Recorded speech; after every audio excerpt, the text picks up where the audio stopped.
Okay, so girls, we have the freaking amazing Madeleine Black. And is that how you pronounce your name, Madeleine? It's not Madeline, is it Madeleine? Like, that's Yeah. fine. That's good. I like Madeleine. It's cool.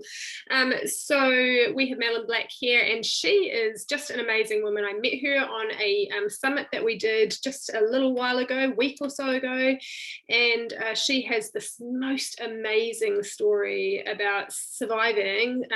Now, when people say sexual abuse or sexual assault, it just feels like it dims down what actually happened.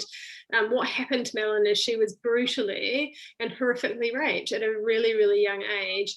And she has had to get through that, obviously. And she's not only got through that, but she survived it epically. And now she is what would you call yourself? A campaigner, but you're a courageous campaigner. Sexual violence activist. Well, that's strong and amazing, and so you're going to tell us your story tonight, and I think, like I was saying to the girls today, it's really poignant right now because we've had all of the sexual assault and all these allegations happening in our own area where we live at the moment. So, it's really close to home right now. But tell us your story. Tell us that just from the start. Sure. So, as you said, it happened at a young age. I was just 13 years old, and it was a night out of a friend that just went very wrong. I did what most people, I guess, have done and are listening right now, and I lied to my parents that night. Her mum was away, and she was meant to be with her grandma, and we both just said we were at each other's houses when we went back to her mum's empty flat. And we bought vodka, which I've never ever drunk again. I can't even smell it. It just makes me feel ill. Mm, And took it to a local cafe and drank it in secret. And obviously, it didn't take long before I was throwing my guts up and mm, sick everywhere. So these two young men that were at our table put us into a taxi and they took us back to her mum's flat, which obviously was empty. And it was just obvious very quickly, they weren't there to help me, to take me out of the clothes that I'd been sick in or let me sleep it off. They were there to rape me and then proceeded to rape me over a 4 to 5 hour period. And yeah, it was. It's very odd because that night really I kind of left my body. So most of my journey has been about getting my memories back. When I got them back, I didn't really want them, but after a while, I had to really finally accept what happened. But the next day, we woke up and my friend hadn't been touched, and I had lots of injuries on my body. But we just decided that we couldn't talk about it because we lied about where we were staying. We were in this empty flat. We'd bought alcohol. We'd met boys. All the things that my parents said not to do. So we cleaned up. I scrubbed my body, and we went our separate ways. And then the next day was school. So we went back to school on Monday, and I tried to pretend that nothing had happened. But now I understand because I'm a psychotherapist as well. It's got to come out your body somehow. What we don't speak about, it comes out in our behavior. So it really leaked out of me. So by pushing it down, I couldn't speak about it because they also threatened me. They said if I spoke about it, they would kill me. And one of them, I was pretty certain he could. The other one, very near to the end, stopped him from killing me. So that was very hard on my head for a long time because I had to be grateful that he stopped his friend from killing me, but he'd also done these revolting things to my body. So that was quite hard to accept, but I'm very grateful that they didn't kill me. mm, So we went back to school, but in the meantime, I developed depression, eating disorders, and looking back, I was really doing anything I could just to numb out. So I used alcohol, drugs, I became very promiscuous, I became very suicidal, and I ended up taking an overdose, which put me in a psychiatric ward for a good few months. And I had my 14th birthday in there. And interestingly, when I was writing my book, I asked for my notes because I wanted to see what they had me down as. What did they know? Did they have any idea where this trauma or my behavior came from? And I'd had some contact with them because when I was about 11, my mum was very ill and I developed epilepsy. I just had this 1 or 2 fits. And they said from worry, actually, when they looked back, but I was scared to die. And in my notes, they just really picked up where they left off. They didn't have me down as someone that experienced trauma. I was just a depressed adolescent with an eating disorder. So mm, they had no idea what had happened. And my behavior just spiraled, that I put on enough weight so they let me go home, and I was just partying hard, just rebelling. Whatever my parents said to do, I would do the opposite. And then they thought it would be a good idea for me to get away because I was involved with a lot of drug taking and bad crowds, whatever they would call it.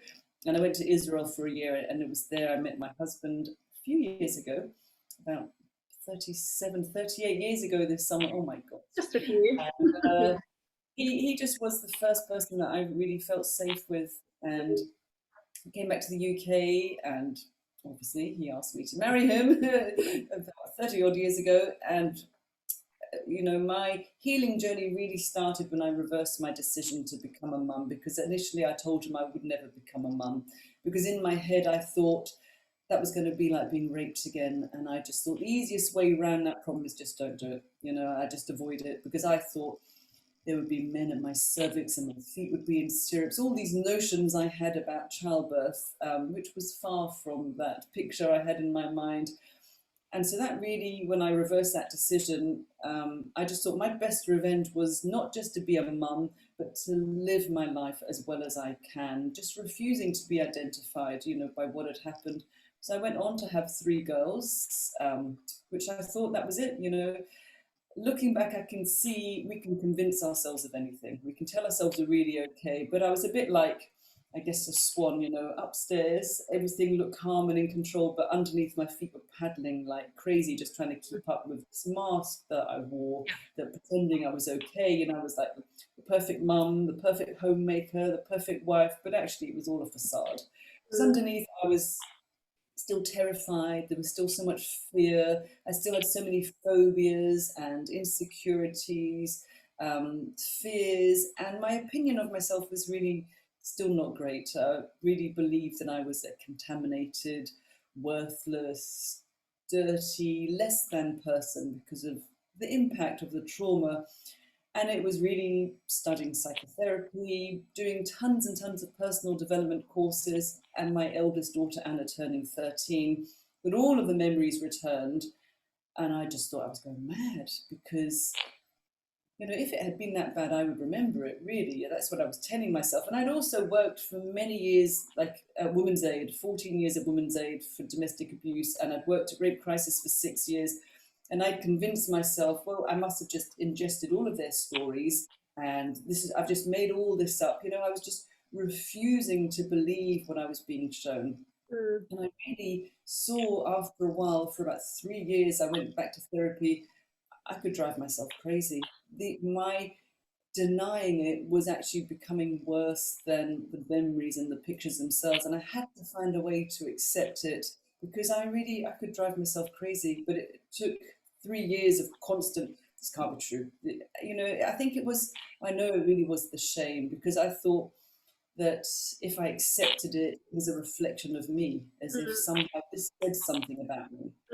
And now I know, it was a crime committed against me, and it doesn't say anything about me, that really I'm not my body, I'm not the things that they did to me. All of us are more than those events in our life. And I saw that the real essence that all of us are born with, they could never destroy that. It's just the trauma, covered it up. And my job has been, I guess, uncovering it.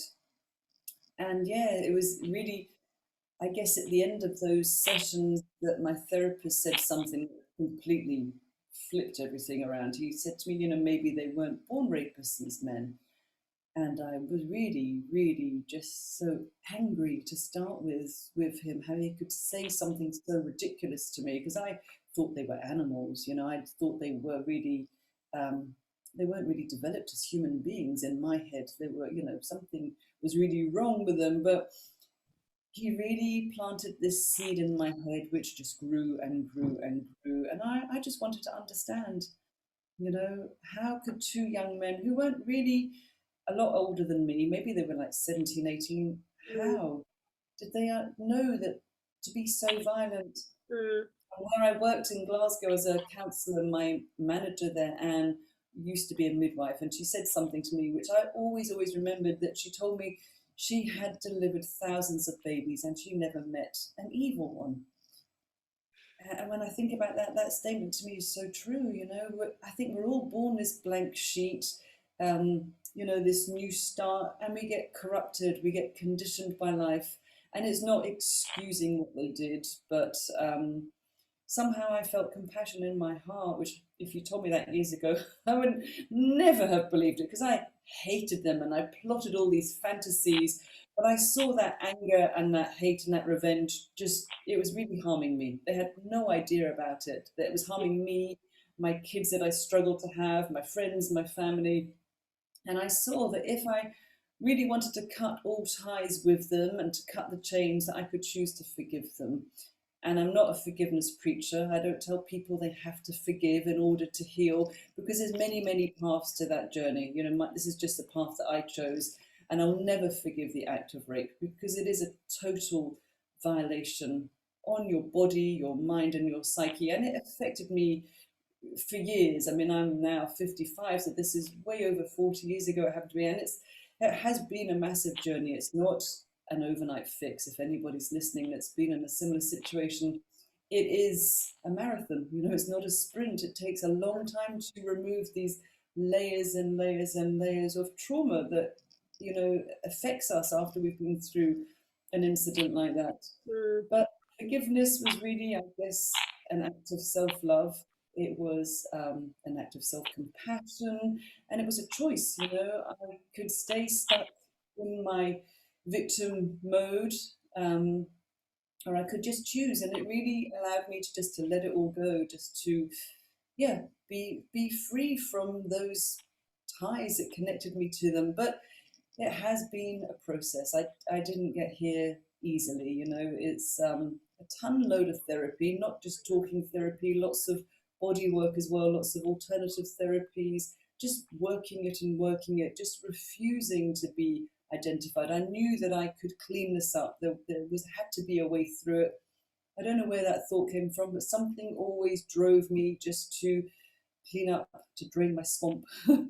And I never know if I've completely drained it. I do get triggered now and again, but because I've done so much personal development, I watched a film the other night on Netflix. I don't know if you'll have it there as well, called Believe Me, about a young woman who was kidnapped and raped, but she came from an abusive home, and the police didn't believe her to start with until one man said, I believed her.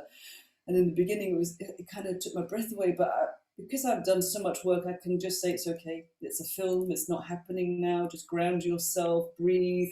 You know, it's okay. The ending is brilliant, and she's a phenomenal woman. So if you do get it on your Netflix over there, you should watch it, because what she did was incredible. But yeah, so that's where I'm at today. Sorry, long answer to your question.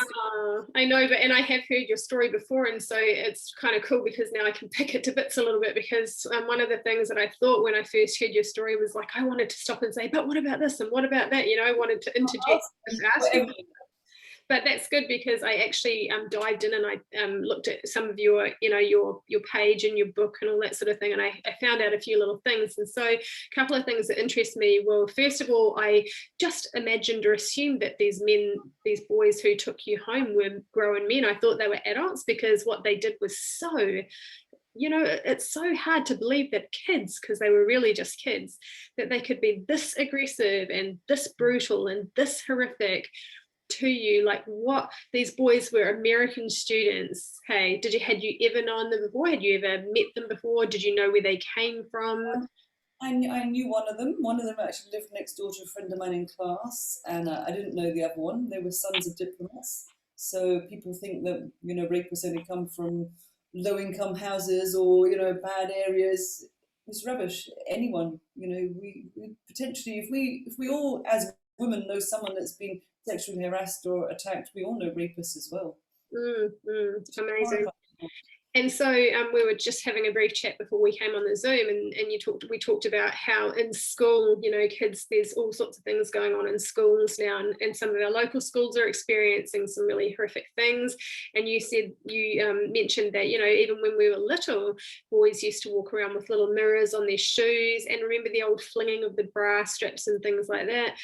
Speak into that a little bit for us. What does that look like and feel like to you now? Here we've had a campaign which started in March called Everyone's Invited, which was started by a young schoolgirl in high school because she was just fed up.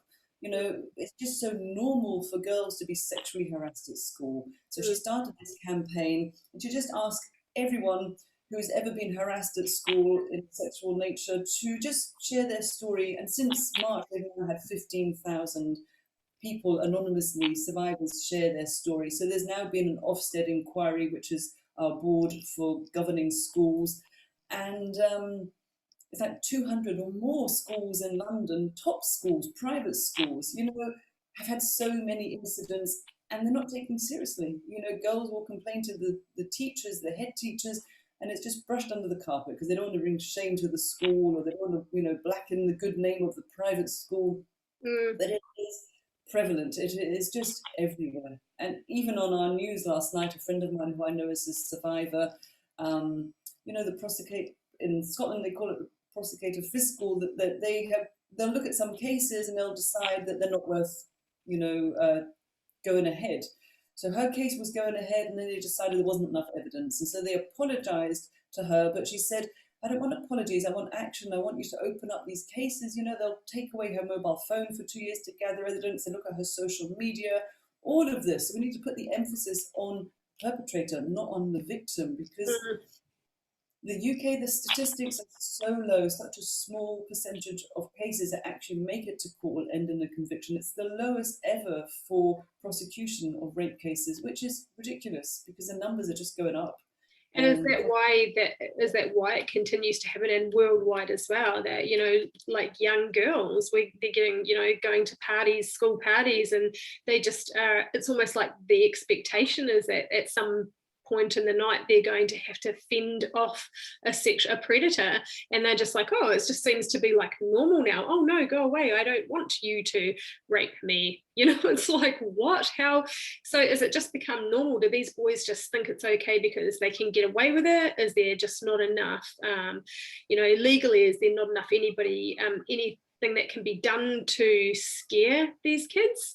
You know, these, I don't know, boys and girls, I suppose, but is there not enough happening? Is there not enough fear to deter them from their I don't think about educating them from a fear point of view. I used to think it was all about education, you know, that if we got in early and we taught them about consent, relationships, but it is more than that. We need to really disrupt rape culture. You know, we look at our music, our films, our advertising, the way women are portrayed, how little girls are sexualized, everyday sexism, workplace, you know, in the film industry, everywhere, every industry, you know, there is rape culture. I'm a patron and an ambassador for a few charities in the UK. And one of the organisations is called Justice Is Now, and they look at training judges and lawyers to end all the rape myths and the rape culture. And you think, if that has to be done, we can't be naive to think the jury doesn't come in with these preconceived ideas. If we're training judges because they've got these ideas in their head.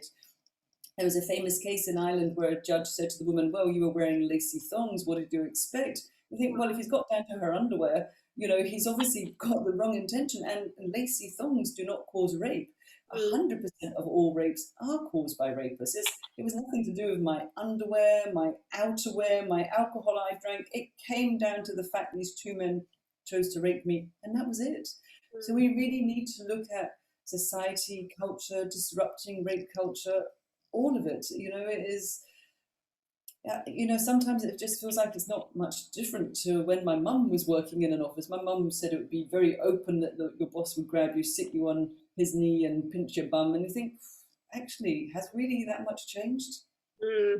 Yeah, well, I mean, I guess they can't do that anymore, but they still do other things. But it's just, I mean, like you said, the culture is huge. What about, so for example, the group that you know, we're in right now, we've combined, the groups are about 45,000 women in the 30+ age group, and quite, you know, every now and again we have the conversation about, is pornography okay for your, you know, are you okay with your partner watching pornography?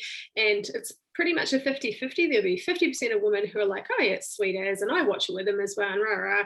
And then there's the other 50 who are like, no, not into it at all. And I'm a definitely not into it at all person. But do you think that pornography has become a huge problem where it comes to this rape culture, or is it just everything combined? I once spoke on a radio show in Hull, which is down in England, and there was like 4 of us there, and there was a vicar who also spoke with us, and she goes into schools and she speaks to young people. She told me that young boys as young as 8 years old have access porn. That Mm, cannot be good for a developing mind. She also said that when she speaks to them in her group work she does, that they think it's normal that a girl cries when they have sex because they're learning that from porn. mm. How can that be right? I mean, it's never interested me or my husband to watch porn or to watch it together, but I really don't think it is good for your mind as a male. I don't agree with it, and I think it degrades women. You know, we're just sex objects again. That's all we're good for. No, I'm really very anti-porn. Yeah. And I mean, I was reading some of these screenshots of these girls who are calling out for justice in the last week for these boys that they've said have sexually assaulted and even raped them in cases. And, you know, and I'm following a particular girl's page who's no longer in school, but she, you know, she said she would go to her teachers and she would say, walking from classroom to classroom, boys are groping her breasts and groping her backside, and you know, this is classroom to classroom daily. And her teachers would say, oh, that's just what boys do. Is that still something that's happening in high schools? Is this still wrong in our high schools?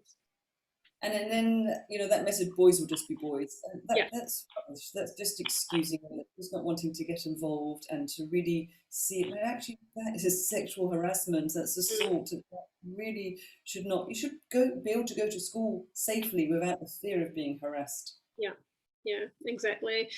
I mean, I don't even know how on earth you would have got through this. And I read another part of, I can't even think whether it was your bio in your book or what part of it was, but you said that when you were actually in, you know, going through the actual rape itself, that you recall or remember coming outside of your body and looking down on yourself. So you had quite a spiritual experience in that moment. Tell us about that. That was amazing, fascinating. Yeah, I think you know when we're faced with extreme trauma that it's pretty normal. Actually, I didn't know it was normal, but we just get out of the way, get out of the way of our body. And I think if I'd stayed in my body, I don't think I would have survived. So Mm, it's almost like a safety mechanism that you know you hear of like a mum watches her toddler get run over, she can then lift up a car. We can do extreme things when we're faced with trauma. And I've had lots of people message me, you know, like guys that are in war zones or other people in operating theatres, you know, they feel themselves float out of their body.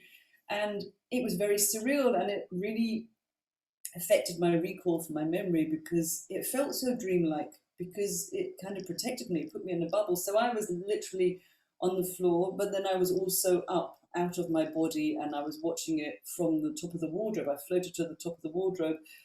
So it was very surreal, and that surreal dream feeling also added to my refusal to accept it. You know, did I dream that? Or did that really happen? Because it put a softer edge on the memories, which I guess is the mind's way of protecting us as well. mm, And later on, I didn't even know until I was writing my book. There were 3 more times when I was raped, and it is not to compare because it wasn't as violent, but it does. It's not about the violence. But again, on those 3 occasions, I just left my body.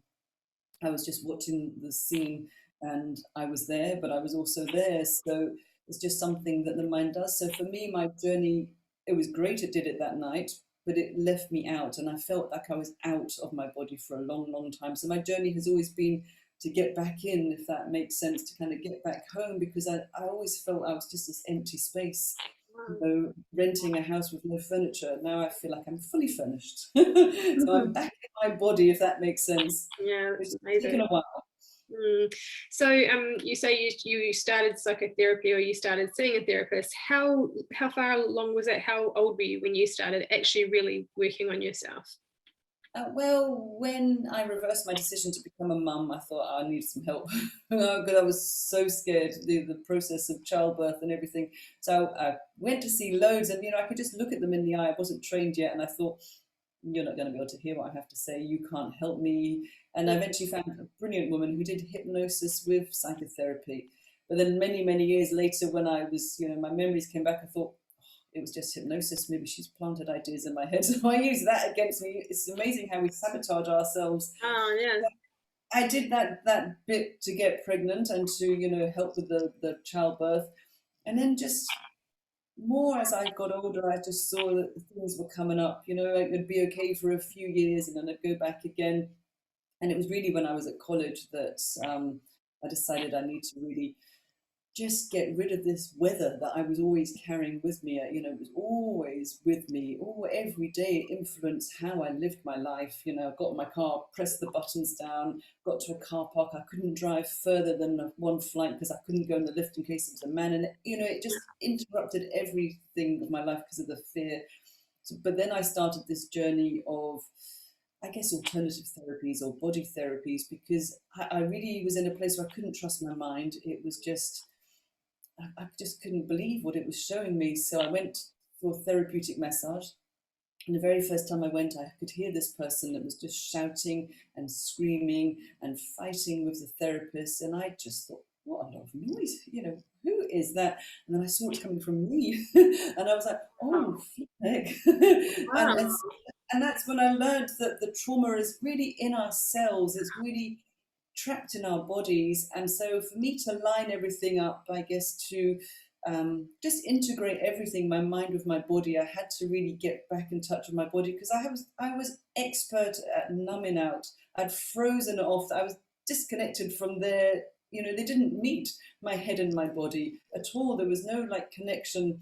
So that sent me on this journey of transformational breath work, sweat lodges. I've done plant medicine, cranial sacral therapy, therapeutic massage, walked on fire, loads of different stuff. And then I started to do sports. I used to run every day, but I saw I was running mentally and I was running physically. And I was nothing in me, which was great for my marathon training, but I wasn't connecting. So I did karate at the age of 41. I started, which I still go to, at windsurfing, weightlifting, to really just get back in, because you can't deadlift if you're not connected to your core, your bum, your breath, you've got to tighten everything up. You've got to be present. So everything has been about landing back in my body, really. Is there any one thing over the other that you feel like really did help you to just bring yourself back into your body? Yeah, stop denying and admit what happened and say the words.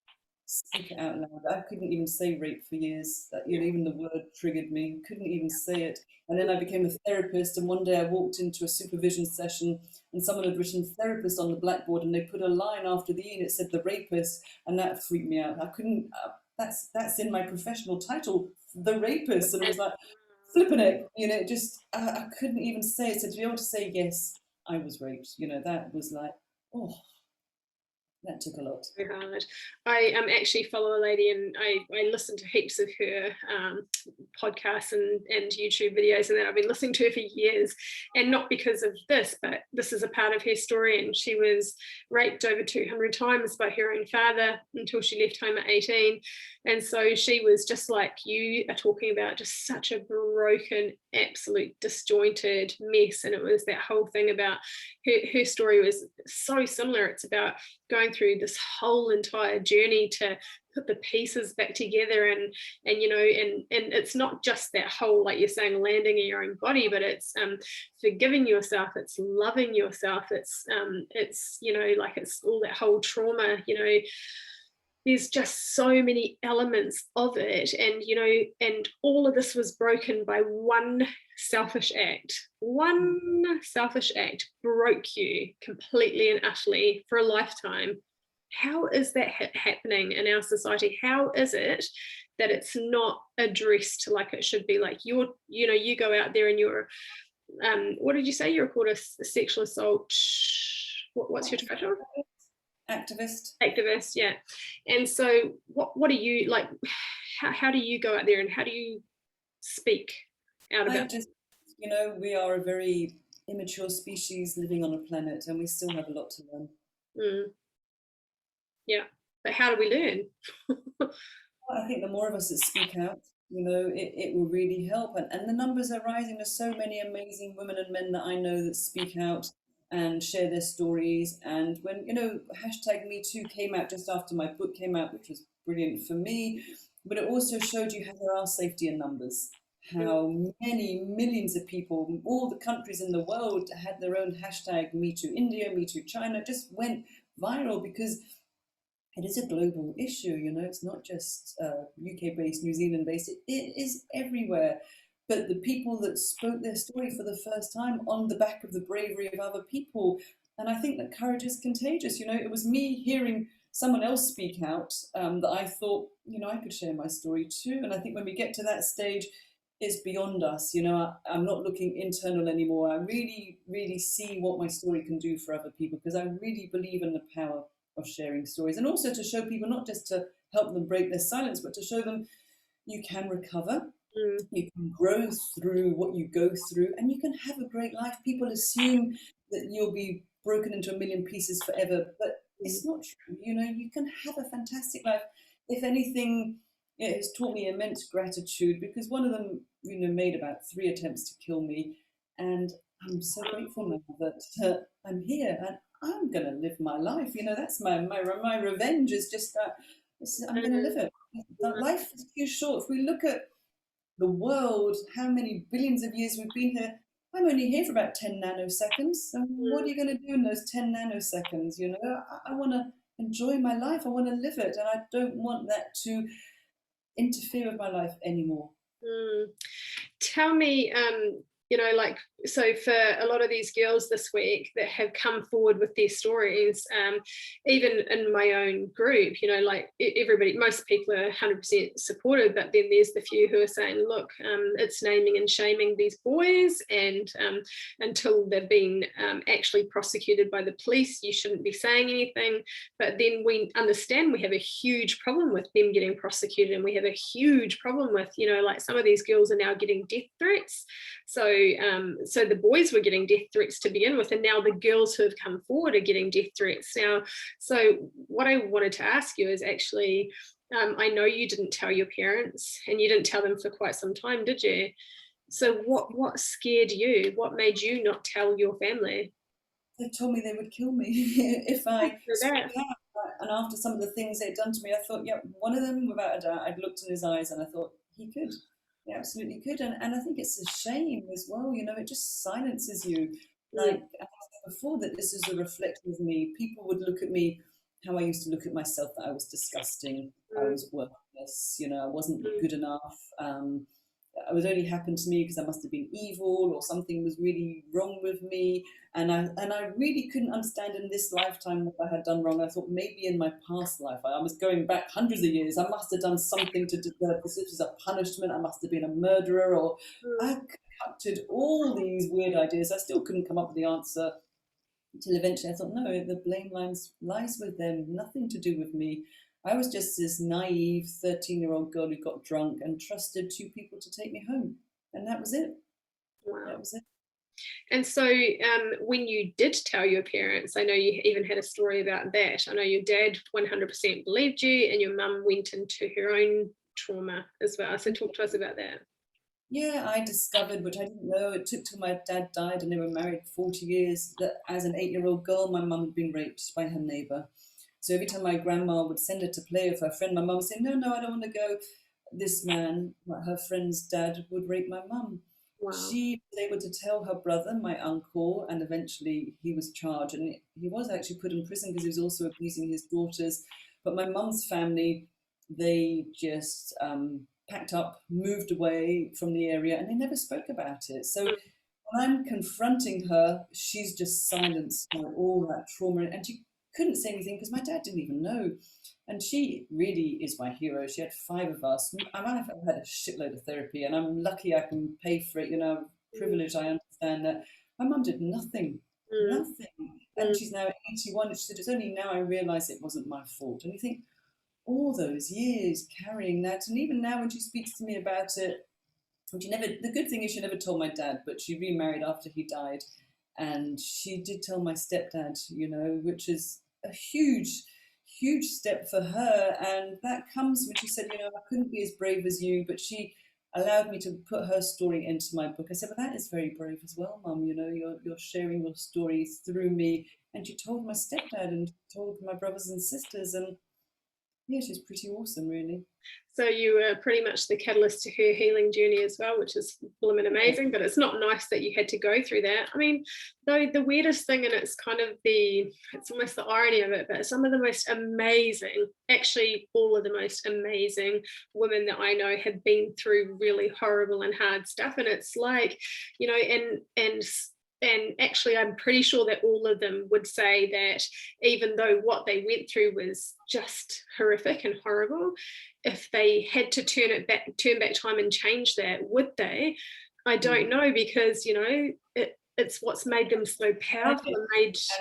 Yeah, absolutely. You know, I'd say actually I wouldn't undo it now, which for people to think that's a bit weird, but actually it showed me I can walk through fire and survive. You know, we are all so much stronger than we think we are.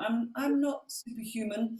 You know, you have that strength and resilience inside of you as well. It's in all of us. It's not something we developed. It's already there. We just have to tap into it, and it comes down to choices, because it's really not about what happens to us at the end of the day. It's what we do with it. I could stay stuck as a victim for the rest of my days, but what a miserable existence that would be. Yeah. Yes, you have to work with trauma, you have to get support, you have to really work it, because it's not just emotional, it's physical. You know, when we're triggered, our heart starts to beat, we feel sick, you get dizzy. So it's a very physical reaction because it is held literally in our cells. The body remembers it. But once you've worked it, we have a choice. And yeah, it's shown me how the strength that I had inside of me, and yeah, I wouldn't undo it. I wouldn't wish it on anyone, but I wouldn't undo it now if I could. It's funny how sometimes you just realize how strong you have become, like you have, how strong you've become, and you actually are so resilient, and you get to champion other people going through hard situations because you know that you made it, you know that you got through it. And so it just builds such incredible resilience, doesn't it, in you when you go through something as ferocious and horrible as what you went through. And you know, this is a really hard and horrible story, but I actually know several women who have been through lots and lots of rape and abuse and things in their lifetime, but they're not like you are. You're an activist, you're being a champion for people who need to know that they can get through. So that is amazing. What you're doing is amazing. I just wanted to say as well, in New Zealand we have a massive crisis at the moment with our mental health care. We actually really don't have any resources. We just funding is pretty much non-existent, and our current government did give quite a big amount to mental health, and it hasn't actually even scraped the surface on helping people through mental health. So what in the heck do these kids do? What do they do when they're forced into a situation like they've been raped or they've been sexually assaulted or whatever the situation is? And where do they go? Like, so you said, you understand that you're privileged, that you were able to get help. Where do people go who aren't privileged? What do they do? What would you suggest? Well, sadly, it's not much better in the UK, I have to say. When I worked at Rape Crisis, it was a telephone helpline, and they were offering face-to-face, but only up to 10 sessions. And you think, you maybe just only really opening the lid, because you've got to really trust your therapist as well and feel okay. I would say, if you can't afford therapy, just find someone to share your story with. It doesn't matter if it's a therapist. Be very careful who you share your story with. Make sure it's somebody that you trust. And if you can't find someone, then stop denying it. Write your story down, because we lie to ourselves. It wasn't that bad. We minimize it. Maybe I made a mistake. Maybe it really wasn't what I thought it was. Maybe I did consent. I'm not sure. Stop all that bullshit. We know in our heart exactly what it was. We know if there was consent or not. We know if we said yes or no. Fine, sadly, there will be other people there. There will be groups around. It's tricky now, obviously, because of lockdown here again in the UK. So not many services are opened up yet face to face, but there will be support out there somewhere, whether that's online, whether that's face to face, telephone helplines. Just find support wherever you can and support each other. start your own support group if there's enough of you, because that's what has happened with the young girl who started the website. Everybody's invited. It's like 15,000 people. So for people to go on and read their survivor stories, it's very empowering as well to know that you're not alone. Because I thought I was the only one this had ever happened to. And sadly, I know my story is the story of many people. My story is not uncommon. It's not unusual. It's a story that happens to women, men, children every day somewhere on our planet. And that's disturbing. When we get so desensitized by it, oh, another woman's raped, another man's raped, another woman's abused. We should still be disturbed by what takes place. So many changes and attitudes are needed to change. Yeah, yeah. Well, I mean, I'm so glad that you're doing your part, because there's such a lot of brokenness out there. And I mean, it takes just, like, again, I keep saying the word champion, but it does. It takes somebody to champion, and activate this cause that you've got going, to actually make a difference. Because it's just, it's just everybody doing their little bit to help, that is really going to make the change. Because actually our police, I don't think, can do anything. I don't think we're not, like you said, even in the UK, we're not resourced enough from our free care for people to get enough help. We're just not. So we have to stick together. We have to get together, and we have to champion each other. What is it that you do? So you've written a book which is called Unbroken. That's amazing. And do you tour with that book, or how does that work? Now about 4 years old, so any tours, any book festivals at the moment are all online, because we're slightly behind you in lockdown and everything. We're not fully, out and about. So it's been an interesting year. That's all been online, which has actually been okay, but it's not the same as going to book festivals and meeting fellow authors and readers, which I absolutely adore. So a couple of years ago, I worked as a psychotherapist, and then I decided to stop because my speaking career was taken off just before lockdown started. So the first time ever I had been a closing keynote at a big speaker, which is where I met at a big conference in Namibia, which was brilliant. I'd never been a closing speaker, so it's a good place to end my in-person speaking career. Hopefully it will come back. So now I've done a lot of online events. I started a podcast in November, which is not about surviving sexual abuse. It's called Unbroken, Healing Through Storytelling. So I speak to all people that have overcome adversity, and they've really bounced forward in life, and they're not just bounced back, they've bounced forward, and they're making a difference for other people. So amazing stories. The person I spoke to this week is a man called Adam Smith, who was pronounced dead at the scene of a crime by police. He was had addictions, and now he sets up this amazing project called the Real Junk Food Project. He wants to feed the world with food that otherwise would have gone to landfills, and it's all perfectly good food. The amount of food that's wasted around the world is horrific. And he has cafes where you just pay as you feel, and all the food is made from food that would have been put in wasteful. So he was brilliant, but he had so much trauma in his life, and he turned it around as well, and is making a massive difference. So it's been brilliant for me speaking to these people.